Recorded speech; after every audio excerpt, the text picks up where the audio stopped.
दिनांक 12 जनवरी को थाना सदर सोलन पर सूचना मिली कि श्री माजिद अली, जो सब्जी मंडी सोलन के पास कबाड़ की दुकान चलाते थे, उनकी किसी ने रात को हत्या कर दी। जो पुलिस टीम द्वारा तुरंत मौका का दौरा किया गया और हालात संदिग्ध पाए जाने पर पुलिस टीम ने एफएसएल जुंगा की टीम को बुलाया और इनके साथ मौका का संयुक्त निरीक्षण किया। मृतक का मोबाइल फ़ोन और इनके 30 से 40 हज़ार रुपये गायब थे। नाश का पोस्टमार्टम करवाया गया। तफ्तीश पर पाया गया कि श्री माजिद अली ने घटना से 4-5 दिन पहले एक अनजान व्यक्ति को काम करने के लिए दुकान पर रखा था, जिसके बारे में मृतक के परिवारजन और स्थानीय लोगों को कुछ भी पता नहीं था। न ही असली नाम, पता, मोबाइल नंबर आदि का पता था, जिसके बारे में जांच पड़ताल की गई।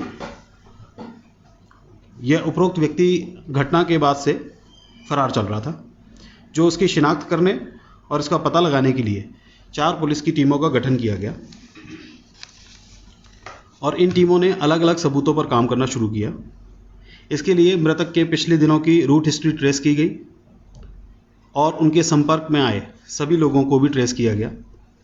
इसके साथ ही 25 से ज़्यादा सीसीटीवी कैमरों की फुटेज को एनालाइज किया गया, सीडीआर एनालिसिस भी किया गया और सभी टीमों द्वारा 200 से ज़्यादा लोगों से पूछताछ भी की गई, जिसमें इस संदिग्ध की फ़ोटो को ट्रेस किया गया और पता चला कि संदिग्ध की मूवमेंट शिमला की तरफ है, जिस पर एक पुलिस टीम ने शिमला में जाके जांच की। वहां पता चला कि आरोपी ने एविडेंस मिटाने की नीयत से मृतक का मोबाइल फ़ोन लेकर शिमला में किसी व्यक्ति को बेच दिया था। जो टीम द्वारा मृतक के मोबाइल फ़ोन को बरामद कर लिया गया है। आरोपी की मूवमेंट फर्दर शिमला के रामपुर क्षेत्र की तरफ पाई गई, जिस पर पुलिस टीम ने जांच की और आरोपी रमेश कुमार, उम्र 47 साल, निवासी आनी, को कुल्लू जिला के ब्रॉ एरिया से गिरफ्तार किया। आरोपी ने अपनी पहचान छुपाने के लिए अपनी दाढ़ी मूछें कटवा दी थी और अन्य साक्ष्यों को मिटाने की भी कोशिश की। इस आरोपी ने नई जगहों पर जाकर नए नाम बताकर काम करने का मॉडस ऑपरेंडी यूज़ किया। इसने यहाँ अपना नाम भोला बताया सोलन में, शिमला में ये लंबू नाम से जाना जाता है और अपने क्षेत्र में ये फीनू नाम से भी जाना जाता है। इसने ब्रॉ के क्षेत्र में कमरा किराए पर लिया और वहाँ छुपकर रहने लगा। इस जांच में पता चला कि आरोपी ने मृतक श्री माजिद अली के पास 30-40 हज़ार रुपये देख लिए थे। तो जब माजिद अली रात को सो रहे थे तो तेज़धार हथियार से माजिद अली जी के मुंह पर कई वार किए, जिससे उनकी मृत्यु हो गई। आरोपी की क्रिमिनल हिस्ट्री भी जांच की गई। यह आरोपी पहले भी कई वारदातों में शामिल रहा है। इसके खिलाफ शिमला के बालूगंज और सदर थाना में स्नैचिंग के 2 मुकदमे पंजीकृत हैं और थाना आनी में चोरी, सेंधमारी और शराब तस्करी के 2 मुकदमे पंजीकृत हैं।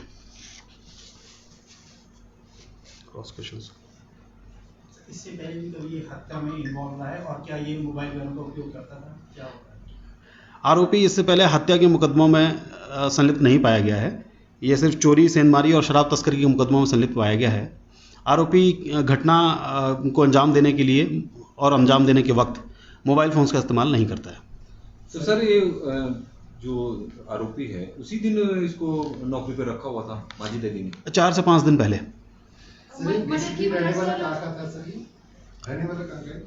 ये आनी का रहने वाला है, कुल्लू के आनी क्षेत्र का रहने वाला है। जैसे रात को मर्डर करके सर इसमें क्या बस में गया कि कोई और गाड़ी वगैरह है? हाँ, इसकी हमने जांच की। इसने वहाँ से घटना स्थल से थोड़ी दूर जाकर जो है बस स्टैंड के पास से व्हीकल बोर्ड किया और अपनी पहचान छुपाने के लिए कुछ अन्य साक्ष्य थे उनको मिटाया था, जिसमें अभी जांच जारी है। सर, मर्डर की वजह पैसा ही था कि या पहले भी कोई दुश्मनी या कुछ ऐसा सामने आया? आरोपी अभी तक की इस तरह की कोई प्रीवियस एनमिटी सामने नहीं आई है, परंतु यह जांच का विषय है। और चूंकि आरोपी के पास से मृतक के पास से जो मोबाइल और पैसे गायब थे, वो पैसे इसने आरोपी ने जब किराए पर कमरा लिया तो वहाँ पर अपने कुछ सामान खरीदने के लिए इस्तेमाल भी किए। तो प्राइमा फेसी अभी यही एविडेंस अभी सामने आ रहा है, परंतु ये जांच का विषय है और आगे इसमें कोई और फर्दर एविडेंस अगर सामने आएगा या मोटिव सामने आएगा तो वो बता दिया जाएगा। माजिद अली सर वो अपनी दुकान में रहता था? हाँ, वो अपनी जो कबाड़ी की दुकान है उसमें रहते थे। सर, जो तेजधार हथियार है वो बरामद कर लिया है और क्या हथियार था? आरोपी की अभी एक न्यायिक प्रक्रिया बाकी है, जिसके लिए इसको अभी 3 दिन की न्यायिक हिरासत में भेजा गया है। उसके बाद से आरोपी को पुलिस कस्टडी में लेकर आगामी जांच की जाएगी। सर, जो मृतक है उसका जो कमरा है या क्वार्टर है वो टैंक रोड पे है, फिर वो सर वहाँ पे रहने की क्या वजह रही है?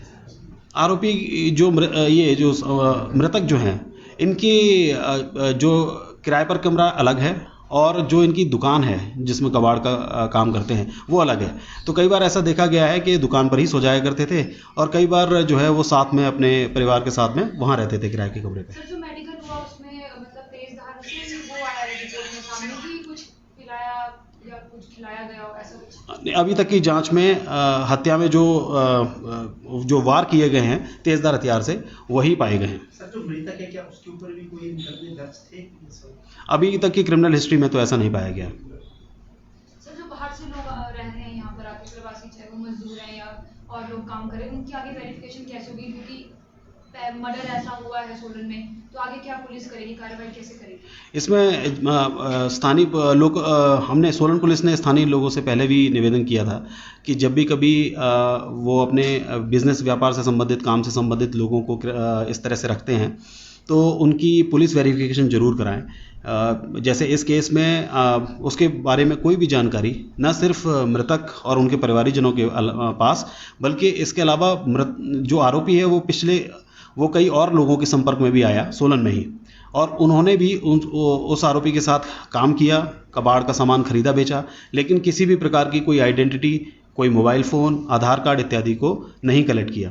तो इसलिए यह अपील है कि हमेशा जब भी कभी इस तरह से लोग होते हैं जिनको आप बिज़नेस कम्युनिटीज़ जो है अपने उसमें रखते हैं, प्रेमाइसेस में रखते हैं या काम करवाते हैं या एज टेनेंट रखते हैं, तो इनकी प्रॉपर पुलिस वेरिफिकेशन करवाने के लिए आवेदन करें और इनकी जो सूचना है, आइडेंटिटी है, प्रॉपर नाम पता, आधार कार्ड, ये सब जरूर कलेक्ट करें।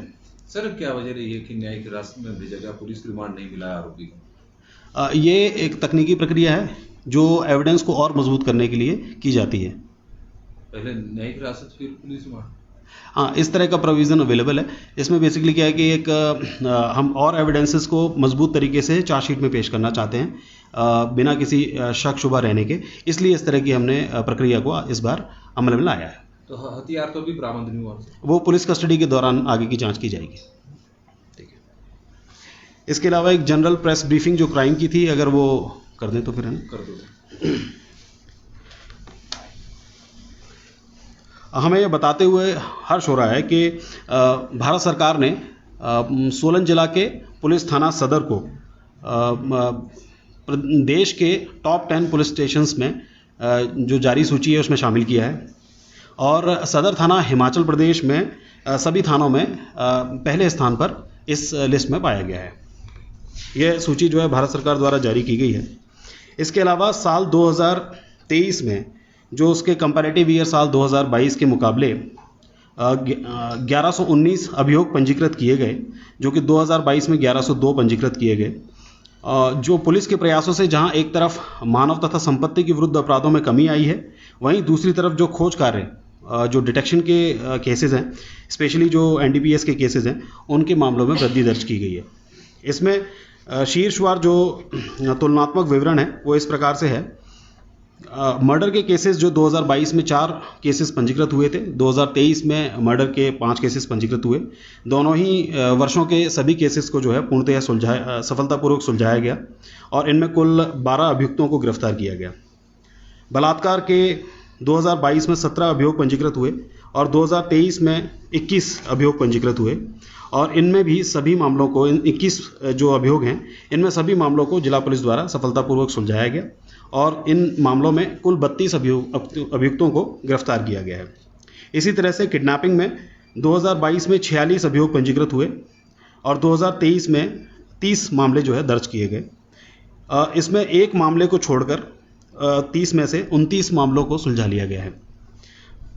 2023 में डकैती का भी एक मामला थाना परवाणु के अंतर्गत पंजीकृत किया गया था, जिसमें 1 लाख रुपए की जो है लूट की गई थी। इसमें 9 अभियुक्तों को गिरफ्तार किया गया था और इस मामले को भी सफलतापूर्वक सुलझा लिया गया। लूट के शीर्षक के अंतर्गत 2023 में एक अभियोग जो है थाना अर्की में पंजीकृत किया गया था, इसमें भी सोलन पुलिस द्वारा तत्परता से कार्रवाई करते हुए मामले को 12 घंटे के अंदर अंदर सुलझाते हुए 4 संलिप्त अभियुक्तों को गिरफ्तार किया गया तथा लूटी गई संपत्ति को भी बरामद किया गया। थेफ्ट और बर्गलरी के अंतर्गत कुल 147 मामले पंजीकृत किए गए थे, जिनमें से जिला पुलिस द्वारा 81 मामलों को सफलतापूर्वक सुलझाकर 161 अभियुक्तों को गिरफ्तार किया गया तथा चुराई गई संपत्ति में से 1,25,12,000 से ज़्यादा की संपत्ति को बरामद किया गया। वाहन दुर्घटनाओं के अंतर्गत 2023 में कुल 180 मामले पंजीकृत किए गए, जबकि 2022 में 178 मामले दर्ज किए गए थे।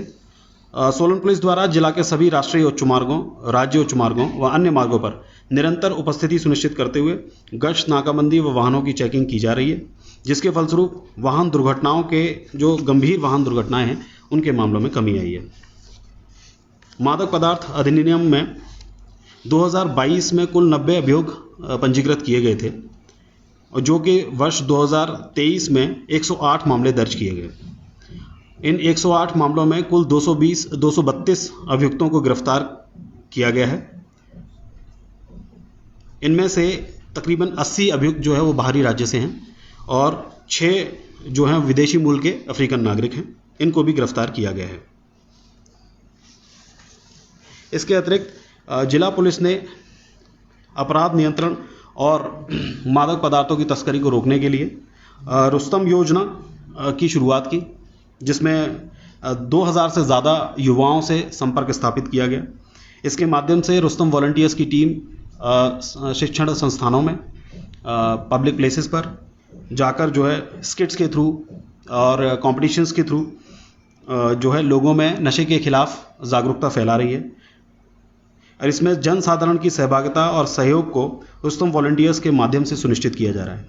इसके अलावा जिला पुलिस ने एक संवाद व्हाट्सएप ग्रुप योजना भी शुरू की, जिसके माध्यम से जो शिकायतकर्ता हैं, जिनकी शिकायत पर थानों में मुकदमे पंजीकृत किए गए हैं, उनको समय समय पर उनके मुकदमे में जो प्रोग्रेस हो रही थी उसकी जानकारी दी गई, जिसका काफ़ी पॉजिटिव रिस्पांस लोगों से मिला है। Thank you.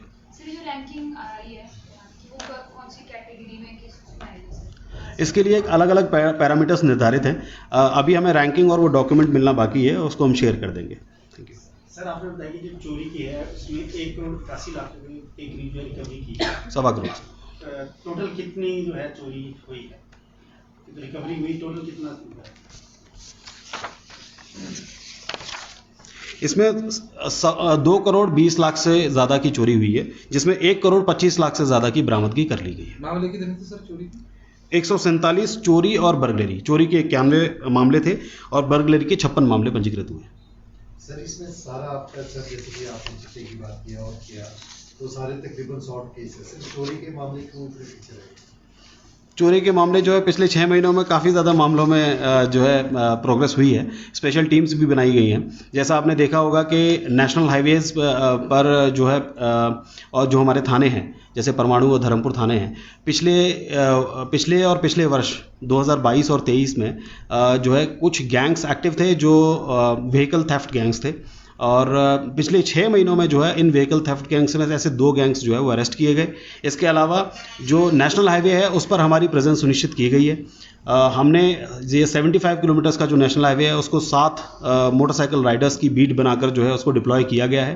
और यह बीट्स जो है, इस तरह की 4 बीट्स जो है वो रात में भी फंक्शनल रहती हैं। चोरी के सारे मामले दर्ज हुए हैं कि कोई कई बार रफ्ती डालते हैं, इस तरह की भी है? जितनी भी शिकायतें पाई गई हैं, जैसे आपको पता भी है, यहाँ चाहे सदर थाने के अंतर्गत हो या अन्य थानों के अंतर्गत हो, जो शिकायतें हुई हैं उन पर कार्रवाई हुई है। और कई केसेस में ऐसा होता है कि शिकायतकर्ता जो है वो मुकदमा पंजीकृत नहीं करवाते, क्योंकि या तो सामान मिल जाता है या फिर आरोपी पकड़ा जाता है। तो जिन केसेस में शिकायतकर्ताओं ने हमें शिकायत दी है, उनमें सभी में जो है वो मामले पंजीकृत किए गए हैं और जाँच की गई है। सर, महिला थाने की अगर बात करें, कितने केसेस वहाँ पर दर्ज और वहाँ पे कैसे वर्किंग हो रही है? महिला किसी थाने की स्पेसिफिक वर्किंग के बारे में हमने अभी डिटेल्स नहीं दी हैं, बट जैसे आपने देखा कि चाहे महिलाओं के खिलाफ अपराध हो, मानव के बॉडी, ह्यूमन बॉडी के खिलाफ अपराध हो, प्रॉपर्टीज़ के खिलाफ अपराध हो, इन सभी में सोलन पुलिस द्वारा बेहतरीन कार्य किया गया है और इनमें काफ़ी अच्छी परफॉर्मेंस भी दर्ज की गई है और इसके साथ साथ जो डिटेक्शन के केसेस हैं उनमें भी काफ़ी अच्छा कार्य किया गया है। ठीक है, थैंक यू। महिला